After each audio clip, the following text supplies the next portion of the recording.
नमस्कार दोस्तों, welcome to PK classes. दोस्तों, आज मैं सेकंड सेमेस्टर के सभी छात्रों से बात करना चाहता हूं। सेकंड सेमेस्टर का जैसे कि कल परीक्षा परिणाम आरजीपीवी ने डिक्लेयर किया है, लेकिन इसमें बहुत सारे हमारे छात्र ऐसे भी हैं जिनके एक सब्जेक्ट, दो सब्जेक्ट, तीन, चार या कुछ छात्रों के 5 में से 5 सब्जेक्ट भी रुक गए हैं, बैक हो गए हैं। तो इन सभी छात्रों से मैं बात करूंगा और सभी छात्रों से मैं कहना चाहूँगा कि आप परेशान ना हों। दोस्तों, किसी के बहकावे में ना आए और पेपर यदि आपके रुक गए हैं तो इसको लेके टेंशन ना लें, क्योंकि आप भी जानते हैं टेंशन से कुछ नहीं होने वाला। हताश नहीं होना चाहिए, क्योंकि ये चलता रहता है। पेपर रुक गए इसका मतलब ऐसा नहीं है कि ये पेपर नहीं निकलेंगे। सभी छात्र बिना टेंशन के अपने करंट सेमेस्टर की प्रिपरेशन में, तैयारी में अभी से जुट जाएं। साथ ही एक आध घंटे अपने जो सब्जेक्ट बैक हुए हैं इनको रिवाइज करते रहें। पर डे 1 आवर 2 आवर्स यदि आप अपने पुराने जो सब्जेक्ट रुके हैं इन सब्जेक्ट को टाइम देते रहेंगे तो आपका रिवीजन हो जाएगा। तो आपके जो सेकंड सेमेस्टर के सब्जेक्ट हैं ये भी आपके साथ साथ में तैयार हो जाएंगे और थर्ड जो सेमेस्टर है इसके भी आपको करना है। यदि आपका फर्स्ट सेम क्लियर है, सेकंड सेमेस्टर के सारे प्रैक्टिकल क्लियर हैं, आपने दिए हैं, तो आप परेशान ना हो, क्योंकि आपके थ्योरी पेपर किसी बच्चे के 5 पेपर रुके हैं, किसी के 2 रुके हुए हैं, किसी का 1 है, किसी के 3 हैं। मैं प्रारंभ से लेके अभी भी कह रहा हूं कि बहकावे में मत आइएगा, किसी के कहने में मत आए, क्योंकि जो रिजल्ट है ये आई थिंक 10-15 ईयर्स में पहली बार इस तरह का रिजल्ट है जो कि फर्स्ट ईयर का आया है। जैसे कि मैं रिजल्ट चेक किया हूँ, रिजल्ट एनालिसिस किया हूँ, तो रिजल्ट हमारा सबसे ज़्यादा M2 का रिजल्ट है जो कि बिगड़ा हुआ है। इसके बाद इंजीनियरिंग केमिस्ट्री का रिजल्ट भी खराब है। साथ ही basic electrical and electronic engineering का रिजल्ट आपका बिगड़ा है। इसके बाद इंजीनियरिंग फिजिक्स, ये जो सब्जेक्ट हैं रैंक वाइज है। सबसे पहले मैथ्स जिसमें सबसे ज़्यादा छात्र फेल हुए हैं, सेकंड केमिस्ट्री, थर्ड BEEE, और इसके बाद आपका fourth basic civil and engineering mechanics and fifth आपका जो है इंजीनियरिंग फिजिक्स।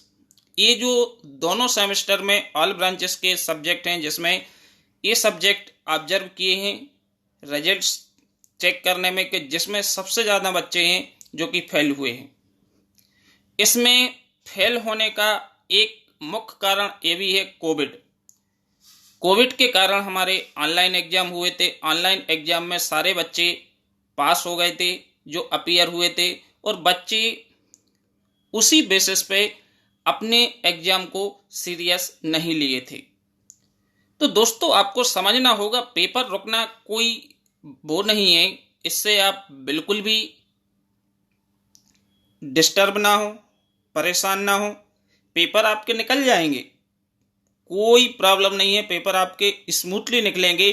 बस आपसे मुझे चाहिए तो आप सिर्फ कुछ समय अपने सब्जेक्ट को, जो करंट सेमेस्टर है, थर्ड सेमेस्टर है, इसके सब्जेक्ट को समय दें, रेगुलर क्लास अटेंड करें, और साथ में 1 आवर पर डे यदि आप अपने बैक सब्जेक्ट को भी देते हैं और सीरियसली उस पर फोकस करते हैं तो आई श्योर आपके सारे सब्जेक्ट, यदि 10 देते हो और 10 में से आपके 10 नहीं भी निकलते तो भी कोई दिक्कत नहीं है, 10 में से आपके 8 भी निकल जाएंगे, ये भी एक बहुत बड़ा अचीवमेंट होगा। धीरे धीरे आपके सारे सब्जेक्ट क्लियर हो जाएंगे।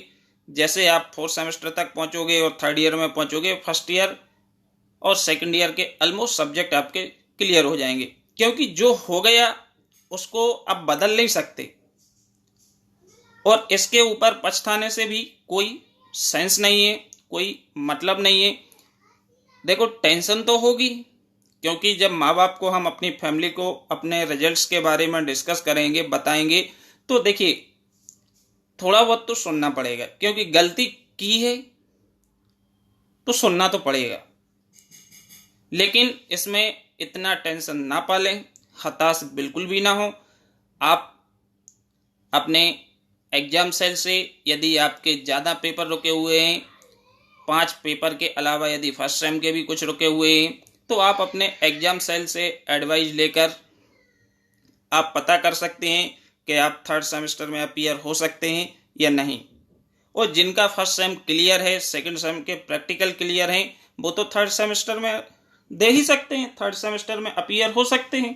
तो ऐसे छात्र टेंशन ना लें, बस मेरी बात माने तो आप करंट सेमेस्टर के साथ साथ आप अपने जो पेपर बैक हुए हैं, पेपर रुके हुए हैं, इन पेपर का भी थोड़ा टाइम देते रहें और एग्जाम तक आई श्योर आपकी अच्छी प्रिपरेशन हो जाएगी, अच्छी तैयारी हो जाएगी और आपके सारे पेपर निकल जाएंगे। मैं आप लोगों से अनुरोध करता हूं कि पेज भरने से पास नहीं होते हैं।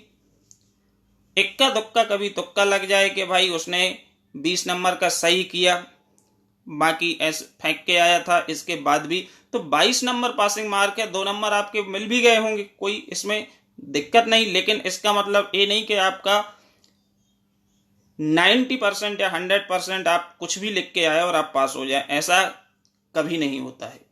तो आप जो आपको फीडिंग दी जा रही है, एडवाइस दी जा रही है कि 20 पेज भरने से पास हो जाते हैं, ऐसा बिल्कुल भी नहीं है। और आप यदि मेरे बात को फॉलो करते हैं, पीके क्लासेस को यदि आप फॉलो करते हैं और मेरा सजेशन मानते हैं, तो आप एक ही तरीका है सब्जेक्ट निकालने का कि आप रेगुलर 3rd सेमेस्टर के साथ साथ थोड़ा सा टाइम आप बैक के सब्जेक्ट को भी देते जाएं। जो आपका मैथ्स है, मैथ्स देखो प्रैक्टिस से आएगा। 5 यूनिट्स हैं, 5 यूनिट्स में यदि आपसे 5 नहीं बन रही तो आप 3 यूनिट्स को करिए। जो टॉपिक आपसे बन सकते हैं आप उसको करिए। ये कोई जरूरी नहीं है कि आपको 5 ही यूनिट आना चाहिए 100%। आपसे यदि 3 यूनिट आपको समझ में आ रही तो 3 यूनिट की आप प्रैक्टिस करिए, उसकी मेथड को समझिए।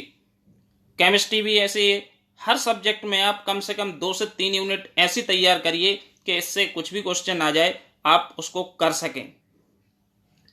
और लिखने का भी एक तरीका होता है। जब भी हम स्टार्टिंग में कोई भी आंसर लिखते हैं तो आंसर हमारा एक तो हाईलाइटेड होना चाहिए, क्वेश्चन नंबर हाईलाइटेड होना चाहिए कि आप किस क्वेश्चन का आंसर लिख रहे हैं।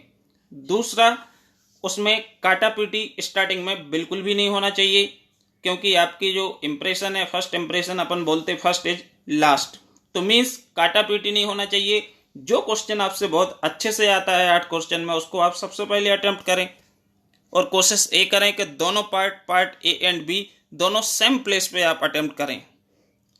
तो इस तरह से यदि आप इसको फॉलो करते हो, ब्लैक इंक का यूज ना करें, क्योंकि ब्लैक इंक अलाउ नहीं होती है, इससे सिर्फ आप हेडिंग डाल सकते हैं।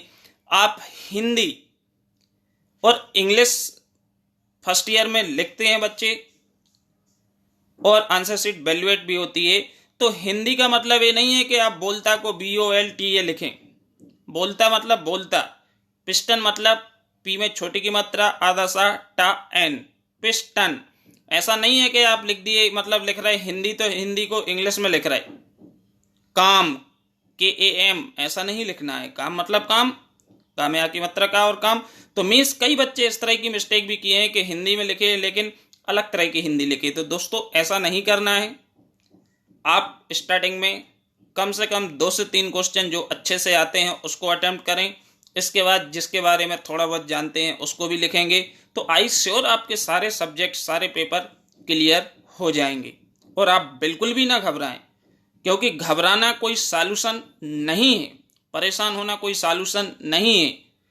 टेंशन होगी, लेकिन आप अपने आप से एक प्रॉमिस करें कि मैं निकालूंगा, मैं सारे सब्जेक्ट निकालूंगा, और इस कॉन्फिडेंस को लेके चलेंगे तो आपके 100% सारे पेपर निकल जाएंगे। और इसके अलावा आप कोई भी अदर्स रास्ते पे ना जाएं, किसी के बहकावे में ना आएं। आप सिर्फ पढ़ाई करें और आपके सारे पेपर धीरे धीरे, जैसे आप 4th सेमेस्टर में पहुंचेंगे, ऑलमोस्ट सारे फर्स्ट ईयर पेपर्स आपके क्लियर हो जाएंगे, साथ ही सेकंड ईयर के भी। ओके दोस्तों, तो दोस्तों मेरी बात को ध्यान से, गौर से यदि फॉलो करते हैं तो आई श्योर मैं कह सकता हूं कि आप अपने सारे पेपर्स क्लियर कर लेंगे। Thank you.